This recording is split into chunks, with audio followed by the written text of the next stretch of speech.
Hello, everyone. Today I will present this important report that addresses the discrimination and human rights violations faced by trans prisoners in correctional facilities. The report covers the challenges trans prisoners encounter globally, with a particular focus on Turkey, including issues of solitary confinement and access to healthcare. Prepared in collaboration with national and international civil society organizations and human rights defenders, this study offers significant data on the legal and social dimension of gender identity-based discrimination. In this presentation, I will share the main findings of the report and offer our recommendations for addressing the problems faced by trans prisoners in prison. The legal recognition of gender identity in Turkey is a complex and burdensome process. Article 40 of the Turkish Civil Code mandates that trans individuals undergo gender confirmation surgery as a prerequisite for changing their gender marker on official documents. This step is not only required for changing one's legal gender marker, but is also seen as necessary for the social and legal recognition of trans individuals. However, this legal process involves both medical and judicial procedures, each posing distinct challenges for trans individuals. To obtain legal recognition of their gender identity, trans individuals in Turkey must first obtain permission for gender confirmation surgery from a court. The legal criteria include being at least 18 years old, unmarried, and providing medical reports that confirm the individual's transsexual nature. This process is under state control and involves detailed medical and psychological evaluations.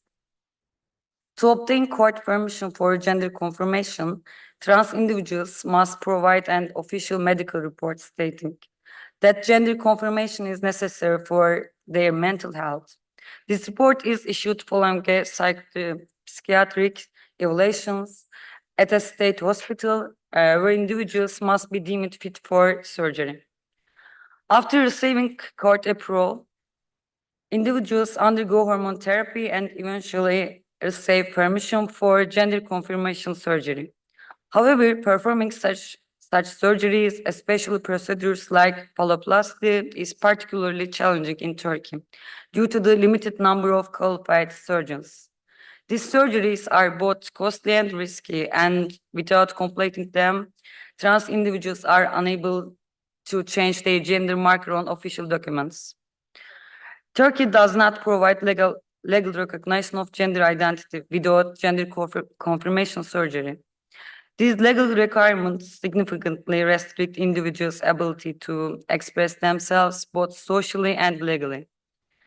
While 2018 ruling by the Turkish Constitutional Court annulled the requirement of being permanently infertile to obtain permission for gender confirmation, the mandatory surgery requirement for legal gender confirmation persists.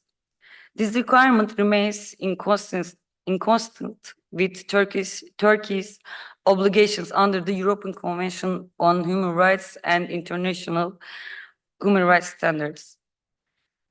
In this regard, 2017 decision by the Constitutional Court is also noteworthy. The court rejected appeals to change gender markers on official documents without undergoing surgery.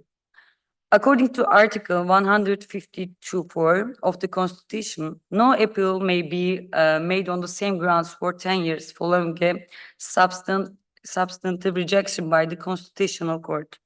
Thus, trans individuals demand to change their gender markers without surgery can only be reconsidered by the court in 2027.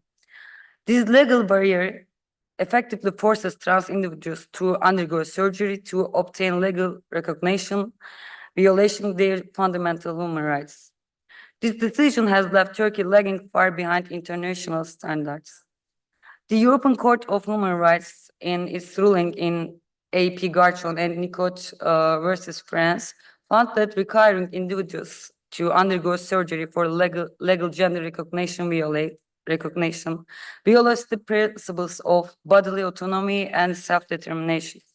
Despite this, Turkey continues to mandate surgical intervention for legal recognitions of gender identity, limiting individuals' control over their own bodies. The Constitutional Court's decision is adds with the recommendations of the Parliamentary Assembly of the Council of Europe and the ACHR's jurisprudence. This inconsistency with international standards creates a significant legal deadlock for trans individuals seeking to assert their rights in Turkey. Trans individuals are subjected to process that is both medically risky and financially burdensome without adequate start support. These legal hurdles result in trans individuals facing violations not only in civilian life but also within correctional facilities. Solitary confinement practices for trans prisoners in Turkey's correctional system are closely linked to their placement based on their assigned gender at birth. Under Turkish law, trans prisoners who have not completed their gender affirming process and have not changed their gender marker on official documents are placed into prisons according to their assigned gender. This practice often results in trans women being placed in men's prisons, where they are subjected to solitary confinement for security reasons. However, the issue is not just the confinement itself, but the indefinite duration of solitary confinement and the lack of appropriate conditions for these individuals. Solitary confinement, while considered a violation of international human rights standards, is justified in Turkey as necessary due to incomplete gender confirmation surgery of the prisoners. The indefinite nature of this confinement, with no clear end in sight, constitutes a grave human rights violations. Trans women particularly face heightened risk of sexual assault and physical violence when placed in mass prisons, leading to prolonged periods of isolations. Research has shown that solitary confinement has severe psychological and physical consequences, including perceptual distortions, depressions, anxiety, and hallucinations. When trans prisoners are subjected to solitary confinement, they are also deprived of rehabilitation programs and other prison services, further isolating them from social, professional, and psychological support. In one now case, trans prisoners in Alanya L-type closet prison were held in solitary confinement for 3 years. This case are not solely the result of security measures, but also stem from systematic discrimination against trans individuals within the prison system. Solitary confinement is considered torture and cruel, inhuman, or degrading treatment under international law. The United Nations Nelson Mandela rules stipulate that solitary confinement should only be used in exceptional circumstances and for the shortest possible duration. Long-term solitary confinement, defined as lasting more than 50 days, is prohibited. Moreover, the use of solitary confinement for individuals with mental or physical disabilities is entirely banned. Despite these international standards, Turkey does not comply, and solitary confinement durations for trans prisoners are often arbitrarily extended without considering their gender identity. The arbitrary extension of solitary confinement is a clear indicator of systematic human rights violations in Turkey's correctional facilities. One of the most significant cases concerning solitary confinement of trans prisoners in Turkey is X versus Turkey. The ACHR found that the applicants' solitary confinement due to their gender identity violated Article 3 of the European Convention of Human Rights.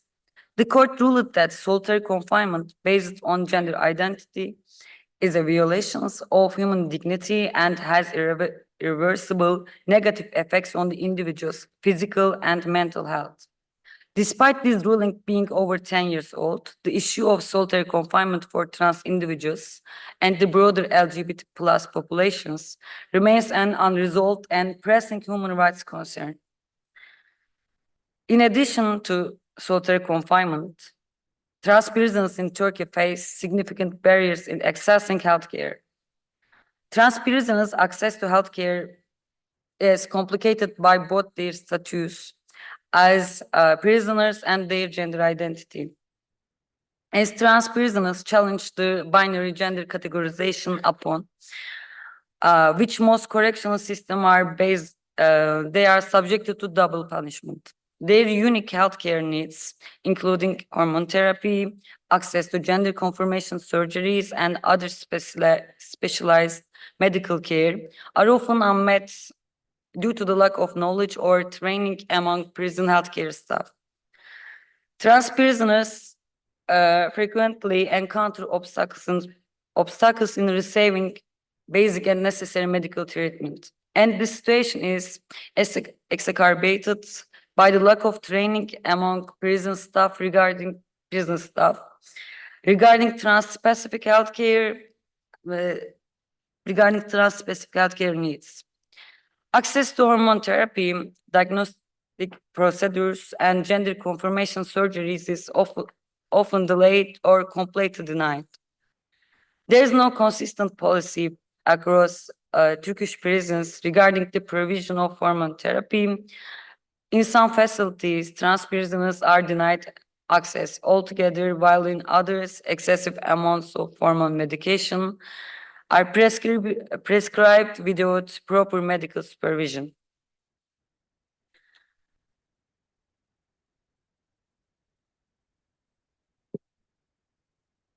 In one case, a trans prisoner in Iskenderun T-type closed prison had their hormone therapy request denied by the prison administrations, and the request for psychological support was also refused. This example illustrates the systematic violations of trans prisoners' healthcare rights in Turkey. The denial of hormone therapy can lead to severe physical and psychological consequences, including depression, heightened suicide risk, and other health complications, as documented in international human rights reports. In extreme cases, the denial of necessary health care has driven trans prisoners to go on hunger strikes, such as a trans prisoner who started the hunger strike on January 2018 due to the failure of initiate their gender affirming process and the refusal of their request for appellation. The strike ended when the prison administration partly met some of their demands. These cases demonstrate that Turkey is systematically failing to meet its obligations under international human rights law to protect the healthcare rights of trans prisoners. Under international treaties to which Turkey is party, including the United Nations Mandela Rules and the European Convention of Human Rights, trans prisoners' right to healthcare and protection from discrimination must be upheld. However, in practice, trans prisoners in Turkey face significant barriers in accessing healthcare, hormone therapy, and gender-affirming procedures, and are systematically subjected to solitary confinement. To address the ongoing violations of trans prisoners' rights in Turkey, it is crucial to implement concentrate reforms. Malta's example offers a valuable model. The Maltese Prison Service has developed policies aimed at preventing discrimination based on gender identity and providing protection for trans prisoners. These policies guarantee access to gender-affirming healthcare, including hormone therapy, ablation, and gender confirmation surgeries, and ensure that these services are provided without delay. Moreover, prison staff are given comprehensive training to support the mental and physical health of trans prisoners. Turkey must follow Malta's example by developing policies that address the specific needs of trans prisoners, organizing LGBT plus awareness training for prison staff, and strengthening access to healthcare. These reforms are essential for protecting the fundamental human rights of trans prisoners and creating a correctional system that complies with international standards. Thank you.